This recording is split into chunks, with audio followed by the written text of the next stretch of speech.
Liverpool 2, Real Madrid 0. Went exactly the way I said, a 2-0 win or a 3-2 win. Liverpool dominant, Liverpool the superior outfit. Real Madrid have genuine, bona fiable problems at the moment. I know they have injuries, but they still had a star-studded, top-class team out there tonight. And barring a penalty, they made Liverpool do nothing in this game. Bellingham with a stinker. Mbappe with a stinker. Ancelotti with a stinker tonight. But Arne Slot's men sit top of the standings in the new UEFA Champions League format. 5 wins out of 5 for Liverpool. 15 points. Only conceded 1 goal. 12 have been scored. They're the favourites for this tournament. They're the favourites for the Premier League. There's no doubt about it.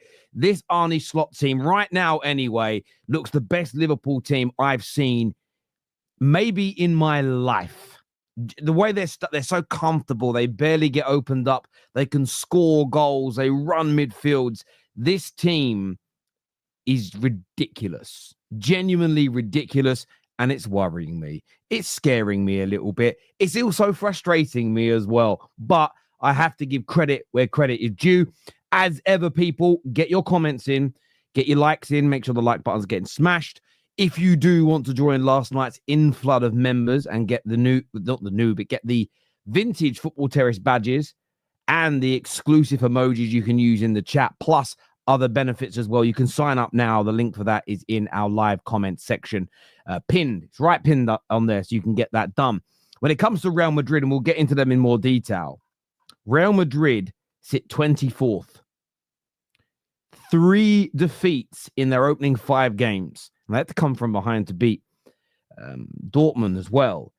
They are 1 place above elimination.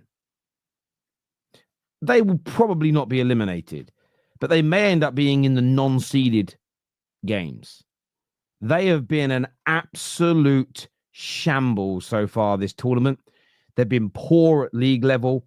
There's an imbalance in this side. Yes, I know they have an injury crisis, but you can't just use that as the excuse because they're still better than a lot of the teams that have taken points off them in this tournament, as an example. We're going to delve into that in more detail. Let's go to some of your comments that are coming through here. Terry Tibbs says, it's beginning to look a slot like Christmas. I quite like that. It's a good play on words. Still haven't played anybody. People that have been saying that about Liverpool are idiots. Genuinely, I think Klopp's Liverpool, if they can maintain this, I think they might end up being better than Klopp's Liverpool. The control. You just don't give teams very many chances, especially at Anfield. Slot said it himself. It's not a new style of football. There's some subtle changes, and his game management is different. And your players just suit this so much. They really, really do.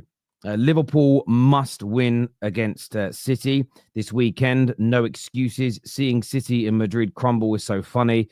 Kelleher should be their number 1 now. Slot double. I mean, Slot could do both. Slot could win both the Champions League and the Premier League this season in his first year. That is doable. On Kelleher, look, Allister is amazing, but this man is also top class. And I feel that I think Liverpool need to be fair to him. And if they say, look, you're not going to be the number 1, then I think they have to let him go. They'll get a pretty penny, but I think they may have to let him leave. Madrid are dreadful. Mbappe stinks. And you know what? Before I get into breaking down Liverpool in a bit more detail, I'm actually going to start with Mbappe.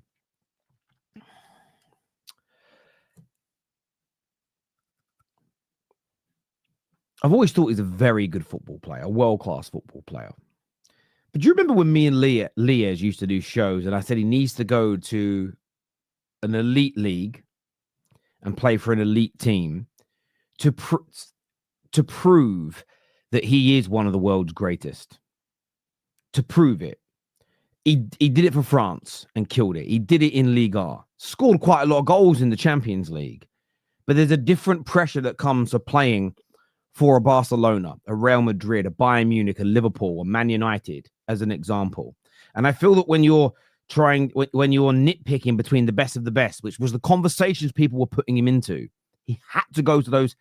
He had to go to La Liga or the Prem, had to play for one of the big boys to see how he can deliver. Now, he'll score goals in his career still. But in terms of being a performer, what I saw from Mbappe tonight borders on cowardice. Always looking for the easy option. Always looking for the easy option. Connor Bradley pocketed him. Didn't just pocket him, he sent him breakdancing. Sent him breakdancing at Anfield. That tackle from Connor Bradley deserves an award. It was beautiful, well-timed, perfect, but old school at the same time. But overall, from Mbappe, he looked like a coward tonight. He was happy to have the ball in wide positions and kind of run down the wing, kept on trying to cut inside.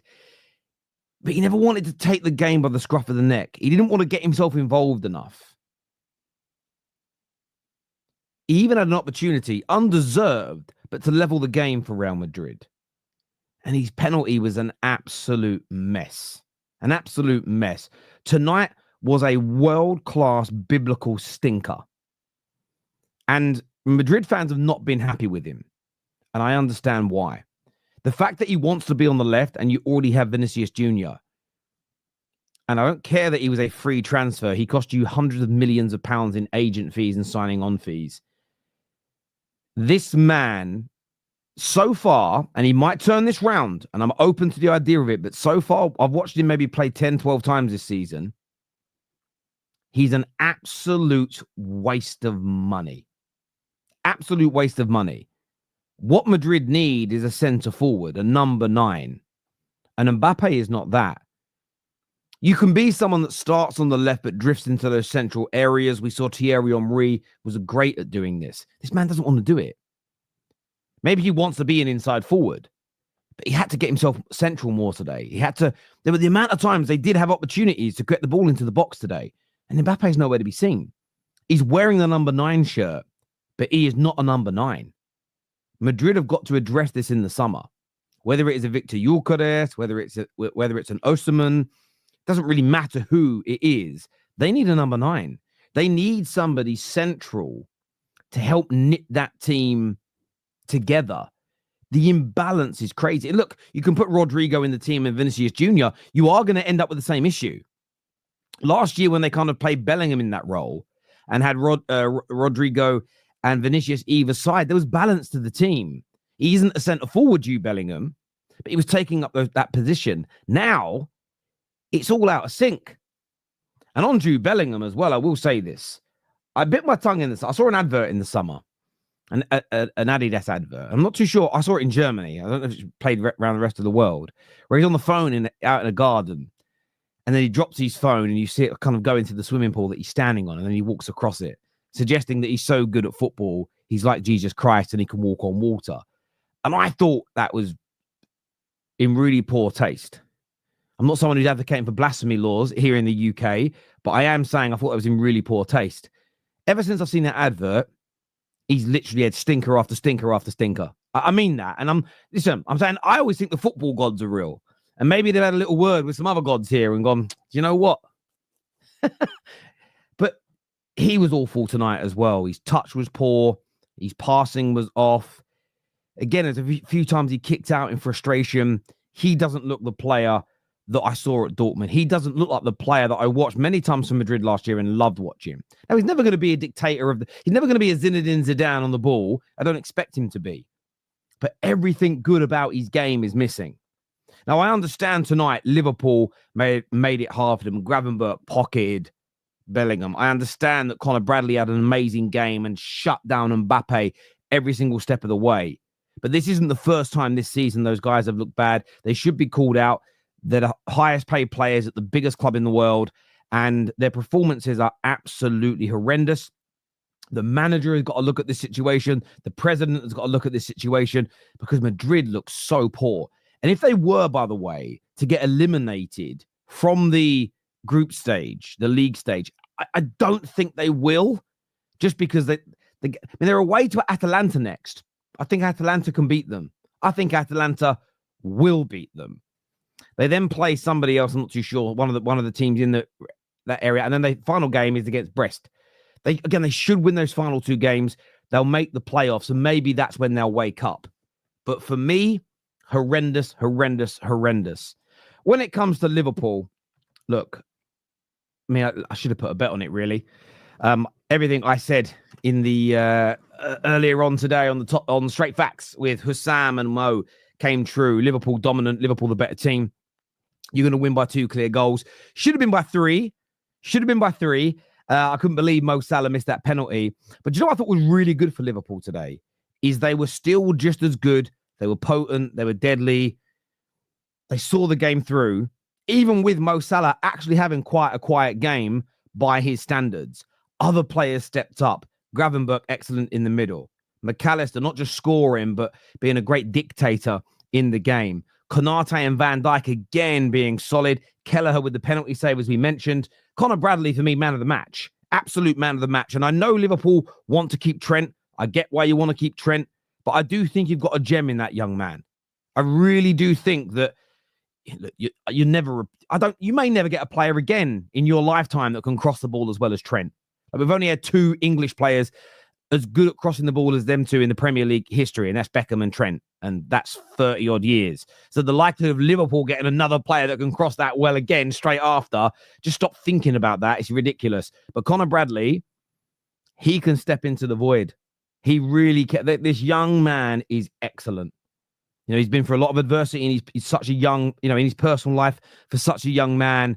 Every time I see him play for Liverpool, I'm impressed. And he's young, defensively sound, positioning is great, good technically. The weight of that pass to set up McAllister's goal was absolutely brilliant. Of course, there's a lot of work and a lot of development that he needs, and he'll have some bad games. And please don't make this sound like I'm playing down Trent and how good a football player for you he has been. I'm just saying Conor Bradley looks legit, in my very humble opinion.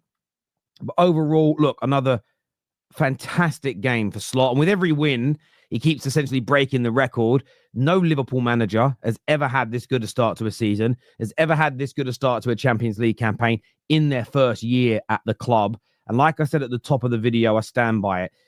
If he continues this for the season, this could, in the Premier League era, which is essentially my lifetime, this could be the best team that Liverpool have ever had.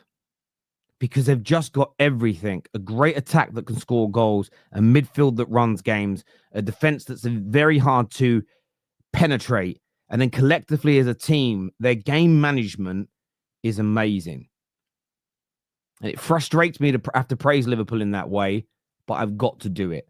They are a potent, scary, and dangerous outfit, and they deserve nothing but praise. And it's another team they can tick off the who have we played yet nonsense that was pushed out by the kind of mainstream media early on in the season. But as ever, look, I want your thoughts, feelings, your opinions as well on the game. The panel to come out soon. Thank you, by the way, to Live Forever for becoming an official member of the Football Terrace, an Academy member of that. So thank you very much for signing up today.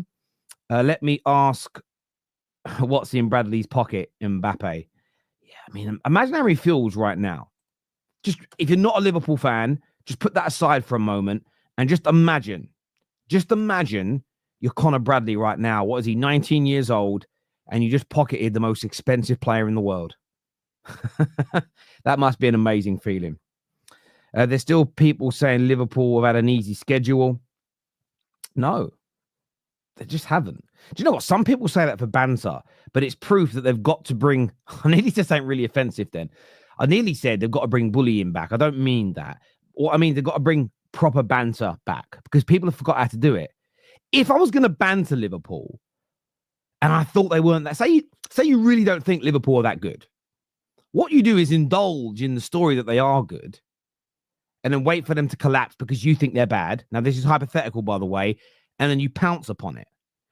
This whole, you ain't played no one yet, it's such bad banter. It's unbelievably bad. Who teaches these kids how to make jokes? Honestly. I bet their dads wear those funny little luminous sort of beanie hats. You know the men I'm talking about? But they don't even put it over their whole head. They wear it on the back of their head a little bit. Them kind of guys. I bet that's their dads. What is this? Oh, hello. Hello. Sorry, my dog's come to see me. You like Rock? What are you doing? Oh, a dog just came in to say hello. He doesn't really like coming in here. He's a guard dog, but he's scared of the dark. So he doesn't like coming in the office. He's very weird. Bellingham versus Jones. Who looked better? Definitely Jones today. Vinicius Jr. always gets 1 GA minimum versus Liverpool. Yep. He's very good, but he wasn't there today. Salah and Mbappe should learn a thing or two on how to score a penalty from Saka. Tongue in cheek. I couldn't believe I was watching Mbappe playing. Yeah, awful.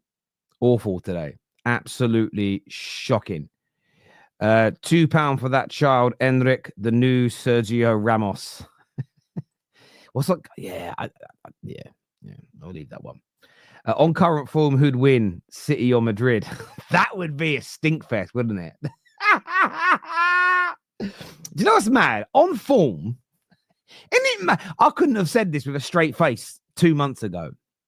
I honestly would fancy Man United to beat both of them at the moment. At home, not away, at home, I think we'd beat both of them. I really do. And that shows how bad they are. It's crazy. Really, really crazy times. Thank you to, I don't know how to pronounce that name. That's done my dyslexia. It's the capital F as well. It's thrown me. I was going to say a fig, but it's probably wrong. It's a Q. I don't know. But yes, thank you very much, bro, for becoming an official member of the Football Terrace. I do appreciate that. Thank you very much indeed. Debbie here says, I want a hug for her. I want to hug Husam. We got our revenge. Liverpool versus Barca final. May we. Conversation point. Mbappe does play well in big games. World Cup final exception. And he lost that game. I mean, he has played well. I just feel like the guy's become it's a hard one. I don't know how much he wants it. And I know that people hate that kind of analysis. I know some people really reject that type of conversation, that type of talk. I've watched him play. It's the contracts he was getting from PSG, wanting part ownership, kind of running of the clubs. I almost feel maybe it isn't not wanting it. I almost feel maybe he's become a little bit too big for his boots. He's walking around the pitch like he's a 28-year-old, 29-year-old Lionel Messi or Ronaldo, who's maybe allowed to not get involved. He hasn't achieved what those... I know he's won a World Cup young, but on club level, he has not got anywhere near the achievements of those two or the output of those individuals to warrant being a player that's a bit of a luxury. I just something about it. I'm not... You know, I'm such a fan of him. I still rate a lot of his ability, but there's just something off with him. And it's horrible to see because I like the guy. I like him as a footballer. I used to be excited to watch him play. But honestly, today I was watching him and I was thinking... Not on your Nelly. You ain't getting a goal today. Nothing's happening. Nothing's happening at all. Bradley smoked Mbappe for sure, is what Pete says here. He absolutely did. And yes, please, people, hit the like button if you haven't done so already. Let's get this past 1,000 likes. Bringing out the panel now. Who we got? We have Husam, of course. We've got Tom Little. We've got my bro G. We've got Sia. Guess who else is here? Sam, the Madrid fan. Do you know why I'm laughing? Because I just can't wait to see his meltdown. I honestly am looking forward to him. He's just because he does this great thing where he shouts and he whispers at the same time. It's a thing of beauty. I love it. It entertains me. So make sure you strap yourselves in. Go and grab a little drink. I'm actually on mineral water tonight, but go grab a little drink, some popcorn, some chips or crisps, as we would say here in England. Sit back and enjoy the show, people. Bringing out the panel right now. Welcome, one and all. Congratulations, Liverpool. Another fantastic victory. The Don, over to you first, my bro. Finally. Finally we beat Real Madrid. I cannot believe this, bro. I cannot believe we finally actually did it. I feel like I'm in a dream right now. Like the last time we beat Real Madrid in my lifetime was the 08-09 season, where Gerrard ripped Madrid's soul apart when we won 4-0. But today's game, look, some people sometimes like to do results-based and like analysis. I don't like to do results-based analysis. I like to look at performance a lot of the time. And today was a dominant performance. We dominated Real Madrid. We destroyed Real Madrid because of the performance. Forget the scoreline. Yes, the scoreline is only 2-0. Yes, you know, it's not like we scored 5 goals past them or whatever. I understand that aspect of it. But as a performance, I looked at the XG and we had almost more than 2 expected goals more than them. And on top of that, they had the penalty as well. So you like, if you remove the penalty, they're almost at 0.2 xg. And I guess that's the most impressive part of this whole conversation, because as bad as Madrid have been defensively, they still have those weapons up top that can harm you. And I want to address something quickly before I carry on speaking. Look, I know that Vinicius was injured. We wish him a speedy recovery. Of course, he's a fantastic player, one of the best players in the world. But what I'm not going to have is people try to undermine this win because Madrid had players out. Well, guess what? We had Alisson out, we had Trent out, we had Jota out, and we had to adjust. And hell, I'm not going to even include my guy. We had Simicas out, who's actually our starting left back. So injuries don't just count for whoever the hell you feel like. Injuries count for everyone. We had players injured as well, out ourselves. And we cooked them. And I have to give massive credit to Arne Slot, because Arne Slot today tactically dominated Real Madrid. That's just the reality. I mean, he was absolutely incredible from just purely a tactical footballing perspective, specifically as well what we did in the second half, where he actually allowed Conor Bradley to go much higher up the pitch and start cooking from a forward line perspective as well. Now we have to address the elephant in the room. Alexis McAllister is absolutely incredible. That's the biggest elephant in the room. Because this guy, listen, Tom knows exactly what I'm talking about, and to a smaller extent G, but Tom specifically, because he knows that there's this guy who told 2 women, you look at 16 out of 10 today, who 24/7 all they do is just go like McAllister's crap, McAllister's shit. And I'm so glad. And Tom might not like this because, you know, it's unfortunate, but Ryan was at Anfield today, so he got to witness, you know, a McAllister goal. And he messaged me pre-game, Tom, going like McAllister shouldn't start today. So yeah, thank God he is not our assistant manager. Now, in terms of the Salah penalty miss, should have scored. I don't like to make excuses for anyone. 100% should have scored. 100% should have put the ball in the back of the net. But because we won, it doesn't matter. Is that fair? No, but this is the world of football. When you win, no one cares about a missed penalty. That's literally just the reality of this sport. So I'm very happy we're top both Champions League and the Premier League, by the way. And also, sorry, before I carry on, before I end, sorry. How can I forget to mention the best player on the pitch today, Tom Little? What a performance from Tom Little today. Man of the fucking match. Big up to Conor Bradley today. What a performance. He's going to go home today, empty his pockets, put the keys, put the wallet, and put Kylian Mbappe on the table, because that guy just pocketed Kylian Mbappe. And I know sometimes people just throw that word around. No, he actually fucking pocketed him. He pocketed him so bad that Mbappe moved central, bro. I'm not like, go watch, bro. He fully moved central. That's how badly he pocketed them. So I'm very proud of Conor Bradley's fucking performance today. Absolutely unbelievable performance. The only negative for me is the Salah missed penalty, but I'm sure he'll make up for it this Sunday against Manchester City. And Robertson still, you know, the less said about him, the better. I know he got the assist for the Gakpo goal, but overall, just not a good enough performance. But I'm very happy. And this Sunday, we're putting the nail in the City coffin. Bring the hammer, bring the nails. We're burying these bastards. I hear you on that. I'm going to go. Sam's got a shoot in a minute, so I was going to go to Sam, the Madrid fan. Third defeat in the league stage for you. You're sitting one place above the elimination zone. Your star players were awful tonight. What went wrong this evening, Sam? What went right? Exactly. Nothing. Everything that went wrong has gone wrong the whole fucking season. And listen, there's a reason why. The thing is, I'm not even going to shout or scream anymore. Because the thing is, I expected this today. Lee gonna ask me, what's the prediction? I said we're going to lose. He thought we were going to do something. I said to him, mate, you've been drinking too much Suave. We ain't doing shit. You can't do anything with that dickhead up top who got to play in his favorite position. What the hell did he do? Oh, you fluffed the pet, and you were useless the whole time otherwise. The guy is shit, Terry. You're asking, well, what is wrong with him? Terry, there's nothing wrong with him. The guy is shit. He's a pace merchant. He's proven it. He allowed Conor Bradley to pocket him. Respectfully, who the hell is Conor Bradley? Who are The guy who pocketed Mbappe. Mate, with all due respect, no disrespect now, but Conor Bradley, this ain't even Trent. We're not even talking about Kyle Walker. I'm not talking about a world-class fullback. You're talking about a geezer who's how old again? How old is he? 20. He's like 20, I think, or There 19. you go. A 20-year-old against the so-called best player in the world. Yeah, well done. Well done, mate. You embarrass yourself. And any other Mbappe boy who's out there, yeah, and who's been cussing me, insulting me. What is the excuses now? That's his best position, and he played one of the worst games he's ever played. The guy has shown this season he cannot do it without Vinny, and if Vinny isn't there to create things for him, he's not going to be able to do anything. I know the chat wants me to scream and shout, but I'm past it, Terry. I'm past it. And now you know, and now Husam will know as well why I refuse to celebrate the Dortmund win.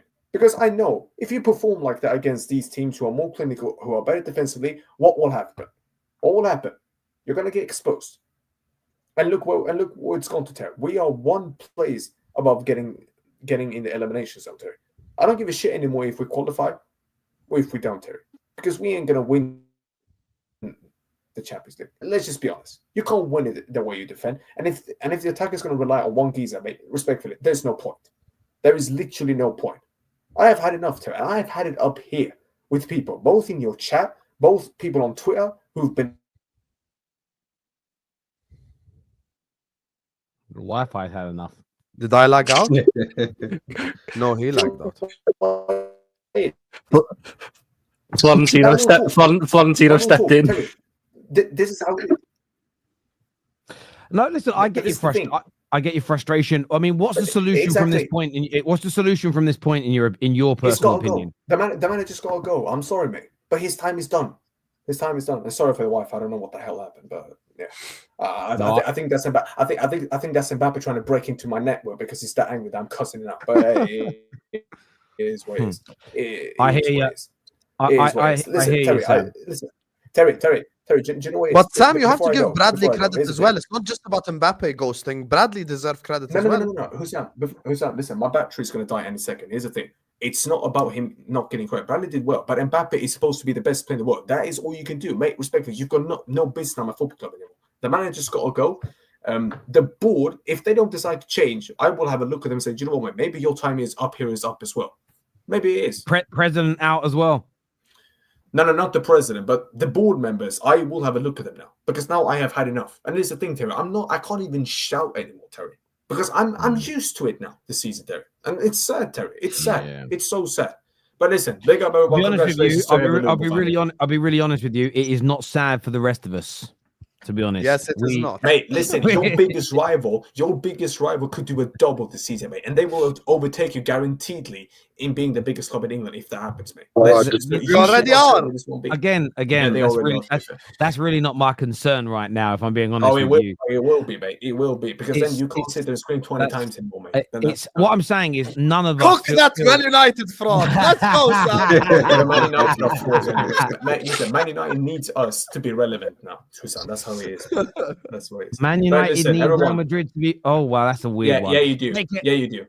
I don't Real Madrid to be relevant. No, you need us to be relevant because otherwise your club will be dust to me. City would have 3 Champions Leagues. Husam would have 8 Champions Leagues now, mate. You'd be dust. Right. Okay, let's keep things above now. I can't lie, Loki does have a point. We would be on 8 right now. I'm just saying. Hey, listen, guys, I've got to shoot. Be safe. All right, mate. Take care. Cheers. All right, mate. Bye. But we could all play that logic over the history of time, couldn't we? If you took out sort of, if it wasn't for Barcelona, Man United would have 5 Champions Leagues. Yeah, but that would be true. But then we could all play that game. You could argue if the teams you beat in the 70s and 80s were played in the 70s and 80s were better, you'd have no Champions Leagues. Like, we could all play that game. It's ridiculous. But yeah, there we go. Tom, another win today for you and your boys. Speak to me. Well done, Tom. Let's go. That's my baller right there. Let's go, Tom. Just very quickly, by the way, I didn't kick Sam out. Sorry, people saying Terry kicked him out at the start of his rebuttal. Where's that comment fucking gone? because I don't like mugs like this. No, he had to leave, and he said he was leaving. So don't spread any of those bullshits. He had to go. He decided to leave. He said his battery's going, not me. Sorry, Tom. Over to you. I love Arnie Slot. I love this team. This is so good. This is good. I mean, let's bear in mind that I'm going to take us back to about the 20th of October when people were all going on about, oh, you've got Chelsea on the weekend, and then the next 10 games after that, you'll get found out. Yeah, this is where Arnie Slot will get found out. This is where Liverpool will get found out. This good start will come to an end. You'll be back battling for top 4. And out of those 10 games, we're still yet to play one. So out of the 9 games so far that we've played, we've drawn 1 and we've won the rest. We've beaten the champions of Germany, who went invincible last season. We beat the champions of Spain and the Champions League winners from last season. And we've beaten about half of the top 10 so far this season in the league in about a 10-game stretch. Incredible. And today, I thought first half, we were good. We were in control. Second half, we just turned it up. And that's been a common theme this season. But if it's not broken, don't fix it. A couple little sort of changes made, and then all of a sudden we flew. And I love Alexis McAllister. I don't know why there's this narrative that he's overrated, that he's a liability to have on the football pitch for Liverpool. He nearly gets a beautiful assist for Conor Bradley with an audacious chip through ball in the 50th minute, and then just 2 minutes later goes and scores, because if anyone else isn't going to do it, he'll do it himself. Won his battles against Jude. Gravenberch as well done brilliantly. Curtis Jones going forward, he's a little bit, iffy on the ball at points, but I think that was more of an instruction. Defensively brilliant. Centre-back partnership, I know Canate, obviously there's that thing at the end, which, we're hoping that he's okay. But him and Van Dijk as a partnership were immense. Robertson, I know he gives away the penalty, but I thought mostly outside the penalty, he actually had a pretty decent game. I thought he put in some decent crosses for once, but he was... What are you going to tell me? Robertson didn't have a decent game, stay outside the penalty? I've sectioned the penalty off to a different point. No, he didn't, because every cross he hit first, man. That's just not true. I know that's not true, because one of them had to get cleared off the line pretty much by Rudiger. If he doesn't do that, Núñez gets a back post tapping. So Tom, you always cook until you get to Robertson. That's the one guy you can never be honest. No, because me and you were... Thank God Kelleher saved the penalty, by the way, or we would be sat here going like, what an idiot for that. No, 100%. And when Diaz gets past him as well, he kicks him with his weak foot just under the thank God for Kelleher saving that penalty. Otherwise, your performance would be irrelevant tonight, wouldn't it? I mean, we probably do come back with the remember, way we can all play that game, can't we? It's just just playing the game you guys played earlier. Just playing the game. Here you go. You're triggered. And I think as well, Cody Gakpo came off the bench. Brilliant. I thought Núñez had a decent game, but that booking he got stupidly very early on kind of just limited him, and he kept trying to make these tackles, and I was terrified he was going to get himself sent off. So I appreciated the change. And Gakpo came on and was brilliant. Great header. Created a really good chance at the end for Diaz, which is saved well by Courtois. Real Madrid weren't good today. They weren't. But we made them look even worse. There was points in that game where we were playing Real Madrid off the park, where McAllister, Gravenberch and Jones were just doing little rondos with each other in the middle of the pitch, toying with some of these Madrid players. There was about 15 minutes in that second half where we pretty much had them pinned back for the entire time, and they couldn't get out, and we were just playing with them, and it was beautiful to see. And people before this game were worried about, I'd go with a bit of a rotated team. This game doesn't really matter. The feelings I've got after this game, beating Real Madrid 2-0 to go top of the Champions League, that's worth it. That's worth it. We might not have done that with Endo on the pitch. We might not have done that with a bunch of players rotated in. Not only does that give me a great feeling in the moment, we've got City on the weekend, biggest Premier League game of the season so far. We are riding the biggest wave of momentum going into that game, while City are really reeling. You've got to keep this momentum going. We've got, I think, a pretty tough run of 3 games coming up: City, Newcastle, Everton. But we've got the most momentum you could have going into that game. Absolutely stunning today, and I forgot what it felt like to beat Madrid. So it's nice to have that feeling back. And we're top of the leagues, aren't we? So who's complaining? No, I think what you said about momentum there is really, really key. Really, really key. And we'll get onto the City game a bit later with you all. G, anything to add from what Husam and Thomas said about the performance? Anything to add on that? Said everything. For me, don't really care about this game now. We're done. You know what I mean? Beat Madrid, we move on to City. Honestly, man, because listen, look, great night. Of course, you beat Real Madrid. They always beat us. We're kind of it was getting embarrassing after a point. And to be honest, I'll be real with you. After the first half, I thought it was okay. I didn't think it was all that. I thought it was okay. We were the better team, of course, but it was just like, yeah, that was all right. But it was giving me vibes of I don't want a team like Real Madrid to go into a second half and think, okay, if that's Liverpool, trying and doing whatever. But of course, they don't know that Liverpool are a second half team. You know what I mean? They don't know that we will turn it up in that second half. And yeah, as Tom said, we turned it up, and yeah, it didn't feel like how can I put it? I didn't feel that I watched that game like I've watched better Liverpool games. Let's put it to you that way. And whether that's just because Madrid were just that poor, whether we just looked so good, I don't know. But I just watched the game and thought we're not really coming out of second gear here, to be honest with you. You know what I mean? Like it's not even really. We're not trying that hard. We're not doing the most. They didn't have a striker today, so maybe that helped a little bit. But outside of that, we were just kind of doing our thing. And I think what I like the most about Liverpool is that we just do the job. It's just do the job and go. Do the job and go. And I think that is what I respect more about Liverpool more than anything. Like, yeah, there's nice bits of football, all of this kind of stuff from both teams, to be fair. I thought Camavinga was, he was like the best player midfielder on the pitch in the first half. The stuff that he was doing on and off the ball. But you can just see second half, Liverpool just went there, did their job, and that was it. Game done.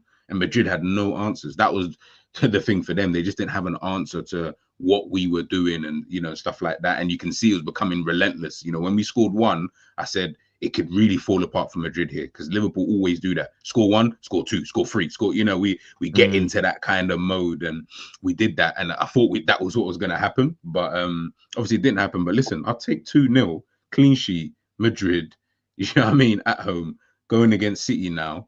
Same again. I'll take that same result again, and then we move to the next fixture. One thing I'll say, sorry, before thingy, sorry, I forgot your name. Samuel, is it? Samuel. Sia. Sorry. I don't know who the hell Samuel is, but big up Samuel. It's okay, Hamza. My bad. So hang on a minute. Rack. Okay. We know how wealthy you are. Put the fucking heating on, mate. Do you know what I mean? Yeah, what's going on? That threw me off as well, Rax. Bloody hell. Anyway, I want to say one thing about the whole second gear thing. I can't lie to you. I think I hear where G's coming from, but I feel like you're going to disagree in it. You're just about to disagree. That's what you're saying. Yes, but I think I am. Listen, we're here to express our opinion. He tried to let you down gently there, G. He tried to let you down what I'm saying, bro. Just listen. I think there's a bit of Klopp PTSD in there. Like it's been 7 years, so it's what you're used to, like the just full flowing, full throttle football. But for me, I think the Madrid looked this shit because we made them look shit. The way that we just absolutely just, like, how can I say this? We just controlled all their forwards. They really had nowhere to go. They didn't really play any forwards, though, to be fair. They didn't really play. They did. I mean, Arda Güler is one of the best forwards. He would start. But they didn't. Okay, did they play with a central striker, like someone to occupy our centre backs? They had Mbappe. Did they play with a central striker? I think Mbappe occupied Konate for a lot of the game, but Konate just dealt with him, to be fair.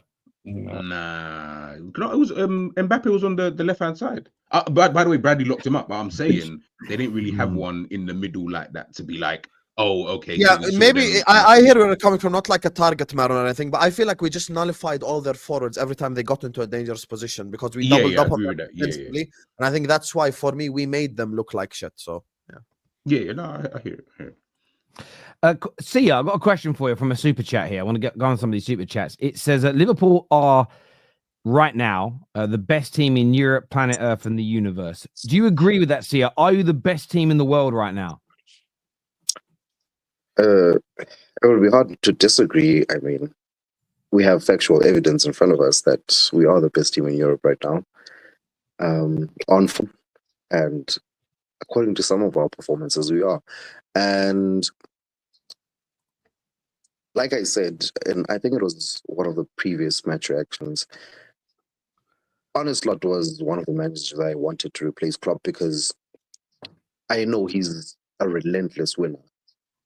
The guy pursues perfection.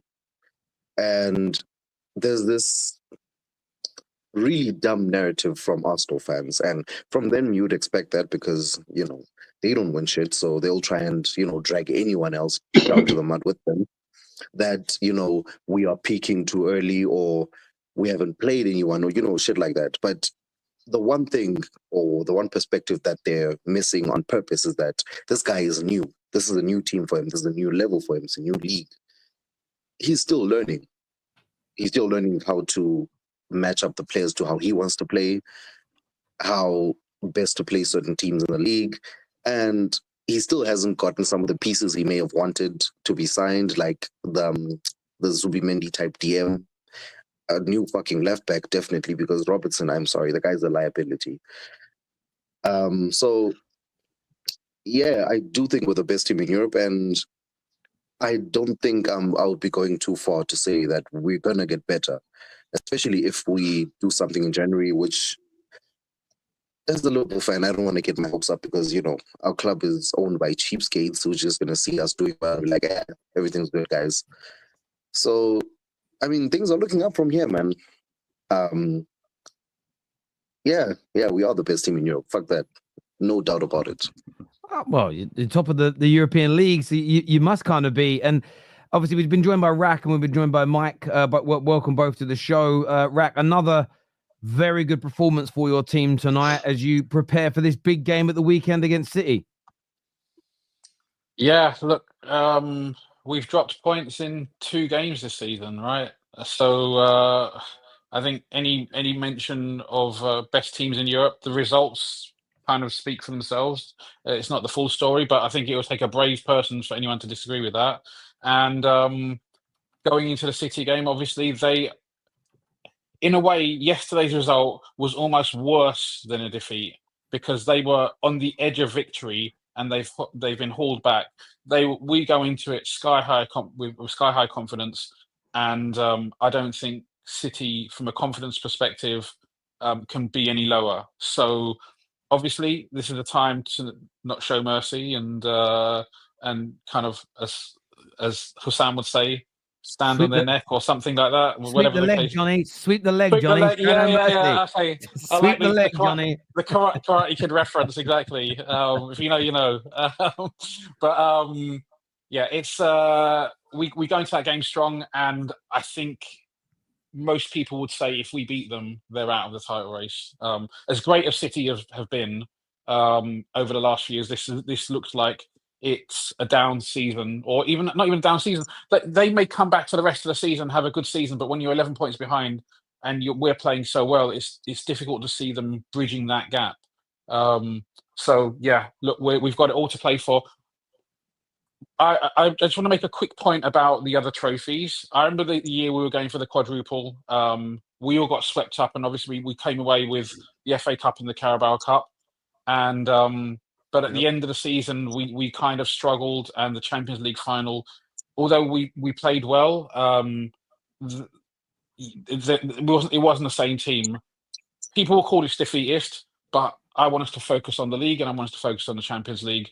I'm not concerned really about the Carabao Cup, and I'd say play the kids FA Cup too, to be honest. I agree. Bro, you sound like an Arsenal fan. We're winning everything. We're winning the lot. Winning the lot. Listen, I don't. Arsenal fan. Have Arsenal ever won the Champions League? So you know, respectfully, I mean, we are not the same. They've been good enough to. They might not have won it, but they have been good enough to in the past, and that's all that matters to them. They might not have won it before, but they could have done in seasons gone by, and that's all that matters. Pressure on. I would trade last season's Carabao Cup for a 20% better chance of winning the league this season. Not like last season. I get it. We've seen our club win Carabao Cups before. Maybe FA Cup has a bit more prestige to it. I understand, but Like the thing is, we just don't have the squad to compete on all fronts, and it's shown by our rotation away at Brighton. I know we played Tyler Morton and Endo, but we had the likes of Salah step in at some point in time. You know, even now maybe Bradley who plays in this game, Gomez. Like I want to use it more as a rotation option or for players to get fitter, shit like this. I don't want us to go like, you know, in the next game. Who do we even play in the next game? Is it Brentford or something? Southampton in the Carabao. Southampton. We play Southampton. I don't want us to go play like Salah, Gakpo, Diaz, and try to like just fucking go. I don't want that shit, to be honest with you. No, but you've got to consider this year is different.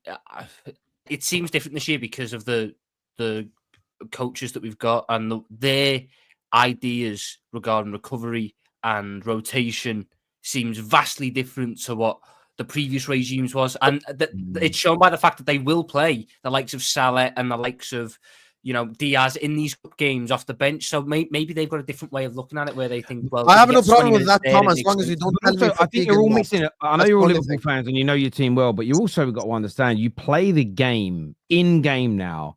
There are large parts of the matches where you play at a much slower pace. Mm-hmm. We do, by design, and that I've always felt in football that over a course of a 50-60 game season can pay dividends. Where we've sorry, go on. And if you look at Man City, some of this where they were competing on all fronts, they would still play their best players in the Carabao Cup, in the FA Cup, because the way they play football does not require their players to exert as much effort as maybe we did under Jurgen Klopp. And if you look at the hires that Slot brought with him from, what is this club, Feyenoord, there's this guy who's like was like the head of, what was it, conditioning and stuff like that. So I get your guys' points, but you have to consider that this is a different approach with a different. It is, but the thing that's not different is these are all human beings. And these are all human beings that are playing at the very, very peak of their fitness. And when you get at the peak of fitness like that, the margins between breaking and not breaking are very small. I'm just saying I want to reduce that risk by not necessarily playing. Obviously, you got to follow the advice of the medical professionals. But you are, these guys. Rack, you are. But where you pull on a really important thing is, I heard a Man City fan on the overlap the other day say, like, you know, basically what's Fergie done that's influenced like British football, like Pep? Rotation. He was the manager that brought in the way everybody mass rotates now was started by Fergie in the 90s, because he realized he wanted to do doubles and then he wanted to do a treble. And I always remember the start of I think it was the 97-98 season. There was an intro to the Premier League where each manager, it's like they do it now, you'll get like an advert that'll go on Sky and it's like a preview to the season. And it was all the managers and a few players from all the Premier League teams kind of stating what they wanted to do. Like a few of the newly promoted teams, like stay in the Prem. And Fergie's was to do the treble. He said something like to do the treble. And I always remember the media talking about it. I always remember friends at school saying, "Oh, that's stupid. You're never going to be able to do that because you can't win that many tournaments because you can't rotate your team enough." The word rotate wasn't probably used, but it was that you can't play your players in all those games. And what Fergie did is he rotated heavily. You go back to that semi-final against Arsenal in the FA Cup, the second leg. That was nowhere near our strongest team that started the game. I mean, Keane started and things like that, but we had to rotate. And that's why I've always said it, and it's not a dig, that when you win those, that's why I think winning multiple trophies in a season is a better achievement than winning the league with 100 points or going invincible, because it's harder, in my opinion, to win multiple trophies because you have to play your weaker teams sometimes. And sometimes you play weaker sides against very good teams to get through that. It's just a little different in my view. Yeah, but can I just say one statement? Sorry, or just one quick statement. Us winning the league, a lot of Liverpool fans will probably agree with me. Us winning the league is highly dependent on health. Health is so much more key for us. That's why for me, I want. Sam, but I agree with you. That's why I'm saying I think that I'm not saying play your youth academy in the FA Cup. But I'm stating that if, for instance, you've got an FA Cup game, third round, and there's, I don't know, you've got 2 or 3 main starters in the game, a few on the bench, and the rest of them are kids and fringe players, don't moan. That's what you've got to do to try and win everything. You can't just play your strongest 11 every single game. We've got another, before we go to some more supers, we've got Will's here. on a match reaction. Yeah, Bro. got the link. 3 defeats in 5 Champions League games. Mbappe looking crap. Bellingham, since he mocked Jesus, looking crap. What's going on in your club, bro? Yeah, look, I just wanted to come through to let Liverpool fans know, don't be super excited about this. We've been shit this season. I don't know how often you guys watch like us play, but yeah, we've been a team that you guys talk about the dark arts, right? With like Arsenal, dark arts, and all these different things. No, we are the true definition of dark arts, right? We get away with it week in, week out, and we have been all season. We've been awful. And I think Liverpool, you guys dominated us, and you guys definitely are the best team in Europe right now, for sure, on form.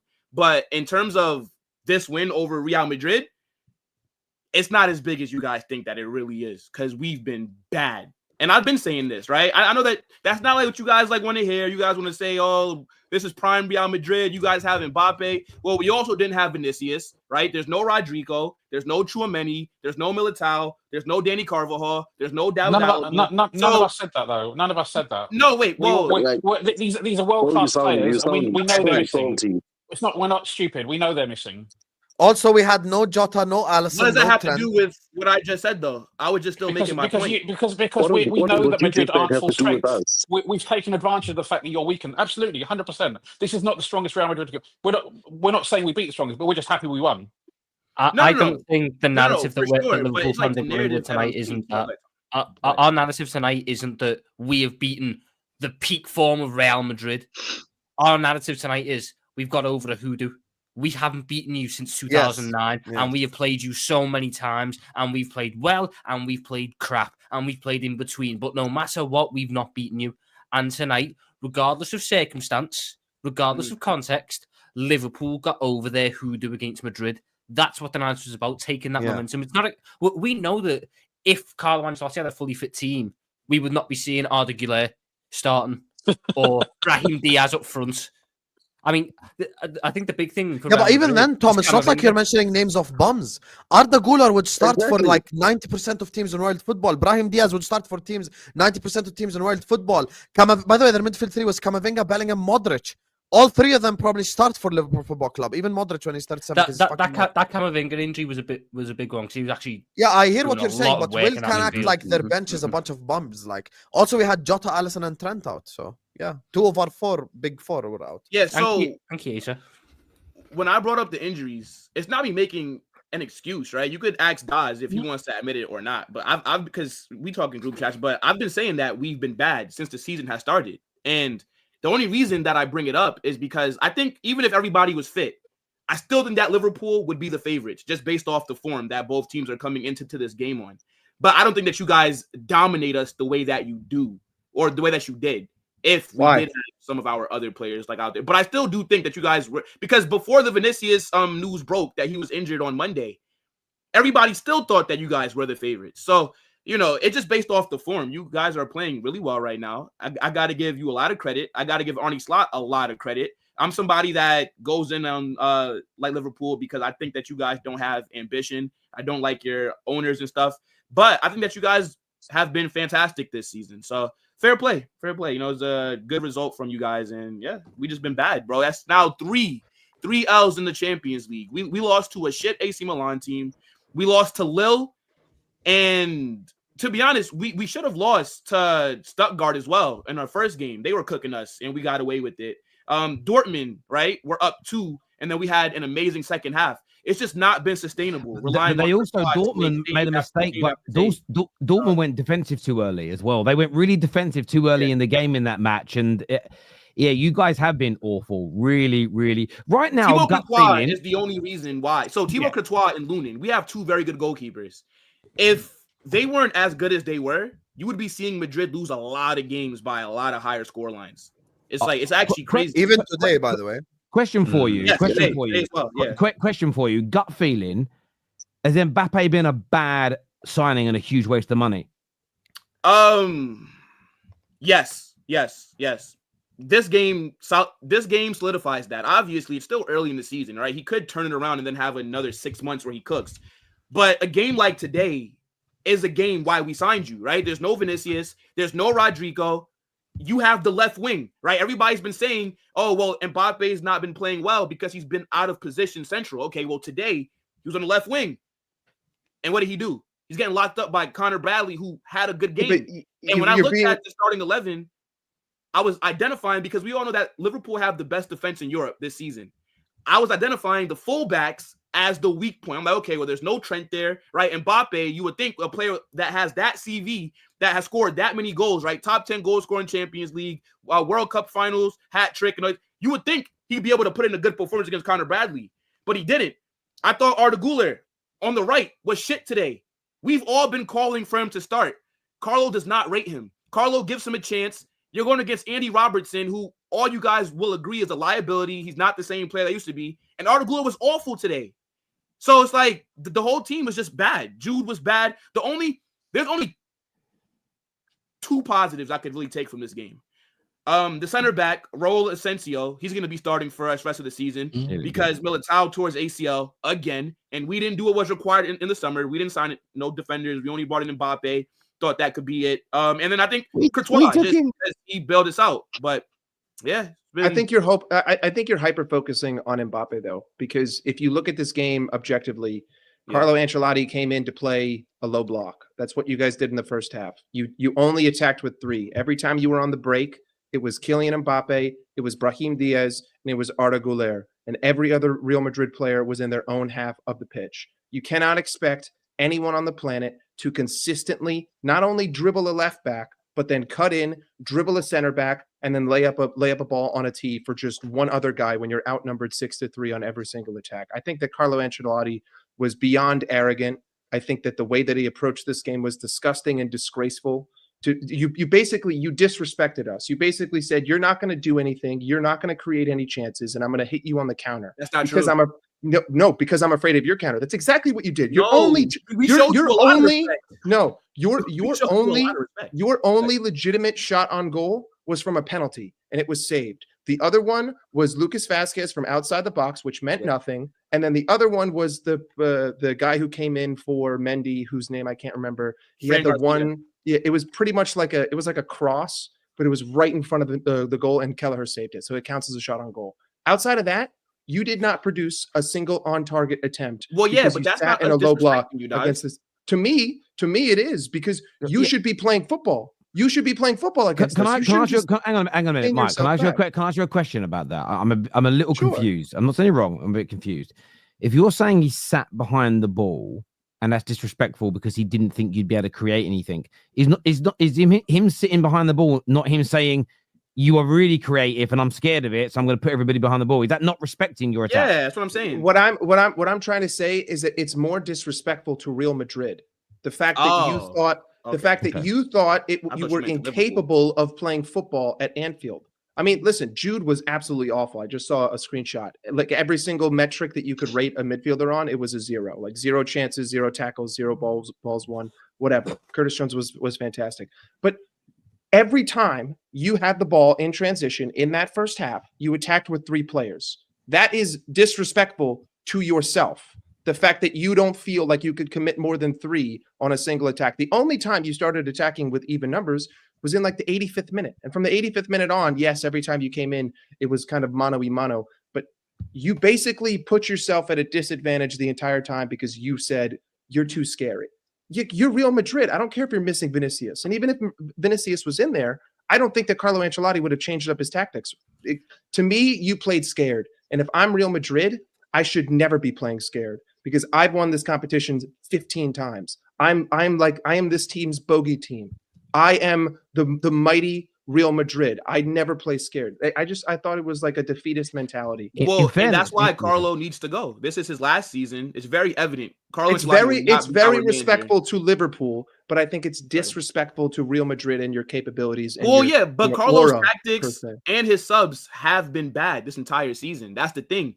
And I give him a little bit of grace only because our bench was really poor. So like he couldn't really make any other subs that would really be impactful. It's like if our starting 11 didn't get anything done, then there was nothing that anybody off the bench was going to be able to do. So I can give some grace there. But just Carlo's tactics this season, right? His subs, just everything that he's been doing has been wrong. And I even told you this on this channel, Terry, as well, in like one of the top 6 shows. But yeah, this is Carlo's last season. It's all good. Everybody can enjoy it now. So, I hear that. Let's do some of these super chats here, guys. I'm so glad that he never started Trent. Who would you start? I'm going to throw this question very quickly to Tom. Who would you start Sunday? Connor Bradley because of what he did today, or do you start Trent? You're on mute. I think Bradley's injured. I don't know how serious the injury was that he had to go off with.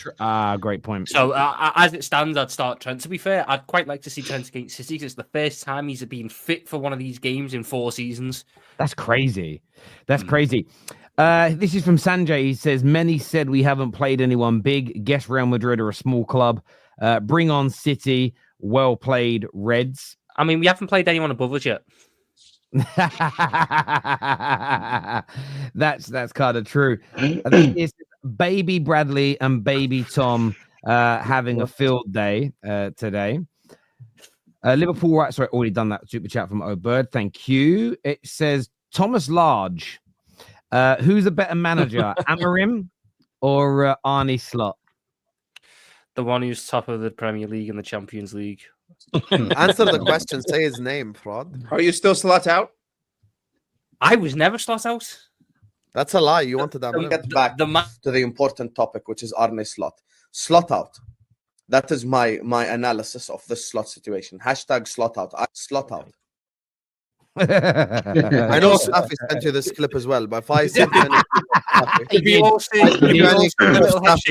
bitching, in fairness, that video is saved on videos on the on the match reaction branding. So that's I'm bored of it. I've already clarified this 100 times. It's never going anywhere, that video.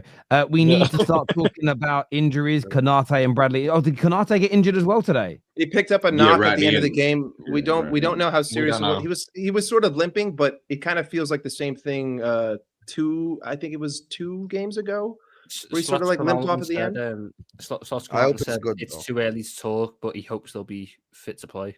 So I assume he's thinking they're not as serious as they could be. Mike, would you say this is a true statement that Southampton gave Liverpool a harder game than Real Madrid? Yes. Yes. Yeah, I think that Southampton actually came to play football and they attacked in numbers. And they gave us difficulty in the midfield. But this Madrid team came to sit back in a shell and launch the ball to Mbappe and just pray to God that the 99 rated team of the season card showed up and just cooked us like this was a video game. But that's just not the way football works. This super chat here says, I don't know why us Liverpool fans think FSG don't buy in January. If you really look at it, they have bought every January except for 2 of them. Hey, I hope they buy again. Context is key. They never buy players that we actually need. That's the problem. They never buy what we need, just players. But Edwards hasn't been here for the past 4 seasons, and he never buys in his first window. And right now, the summer looks genius from him. So, we made money. There's nothing to tell me that we're not going to spend something. One of those was that bloke we bought from Scotland who never played, and the other one was the Turkish centre back who basically never played. Ben Davies came from Preston. Yeah. He went to Scotland. He came from Preston. And he never played. Yeah, but him. Yeah, that was a great. I remember when he signed Kabak, and I remember it was Ram. Oh, he's been on our radar for years. This is going to be a genius signing. Moneyball. Oh, that was. Where is he now? Where is he? Wasn't he at Norwich or something? He failed at Norwich. He's now like back up at Hoffenheim in Germany. Back over. I don't think it's a question of if we're going to spend. I think it's the question of which position are we going to fill? Are we going to go for the forward, which is what I think we need, or are we going to go for a defender, which is what I don't think we need, or a midfielder, which I could hear the argument of? Like, we'll buy the goalie. We'll buy the goalie. Okay, sure. We're going to have 4 now. Yeah. Just buy all the goalies. Buy all the goalies. In fairness, some of your goalies are better on the ball than some of Man United's midfielders, to be fair. So, it's not a bad thing. You're playing there. There's injuries. I have a question for Liverpool. Yeah, go on, bro. How do you think this game impacts what Trent does? Why would he go to you now? I don't think this game has an impact. Yeah, I don't think it plays any I think even if we beat you, this isn't like, bro, this is not WWE. Like, winner take custody of Trent. Like, this is not like fucking like. I'm not. I don't think this result has any. If we could have beaten you 5-0 or lost 5-0, I don't think it would have an impact on his decision. To be honest with you, I think his decision is going to be based more on the future and probably the money as well, because he's going to be signing a contract of his prime for the next 4 or 5 years. So it depends on where he think he want to play. If, for example, we won the Champions League or the league, or look, let's just, I'm going to put it out there. If we won both, right? Both. Easy there, Rax. Easy there. I know. But you know how this works. Again, you could look at it both ways, right? So the whole thing could be, yes, you could say, okay, that's the icing on the cherry on the icing on the cake in his Liverpool career. Now he wants to go for new challenges, or that will prove to him that we could challenge at the top of the European game moving forward, and that would make him want to stay. We don't know. Yeah, I don't think it changes anything personally. I'm not a Liverpool fan, but if he wants to go to Real Madrid, you just said there, Mike, and I think you're right. They're not playing great football, but if they're like, look, we're bringing in, I'm not going to name a manager. We're bringing in a new manager who plays beautiful football in the summer. They have the players in that Real Madrid team to play much better football than we're seeing, and I think there is. And I know it upset a lot of Liverpool fans today when Bellingham talks about the knock from Real Madrid is different. But it is, and you've had homegrown legends in the past, 2 homegrown legends in your past, 2 of your greatest ever Premier League players do what Trent is, and it seems to be a thing almost. It's almost like a thing now for your academy players to get to a certain age and go, I want Real Madrid. Now it doesn't always work out. It did for McManaman, didn't for Michael Owen, but it could for Trent, and he might want. I don't think. Yeah, I don't. You think wouldn't know it didn't work out for Michael Owen the way he talks about it. Honest to God, he can go though, because I've got a 21-year-old Irishman who just locked up the world's best player. So I mean, all good. Is he 21? I thought he was only 19. This wasn't out there today, Daz. Oh, Bradley's 21. Oh, 21. I thought it was younger than that. But yeah, look, viewers, we're gonna be back later this week, well, tomorrow, with more content, including the Conference League and the Europa League, which should be fun. Friday, the top 6 shows moved to Friday this week because of I think Chelsea play really early tomorrow. This video is going to redirect you to Husam's channel for an hour. Hour.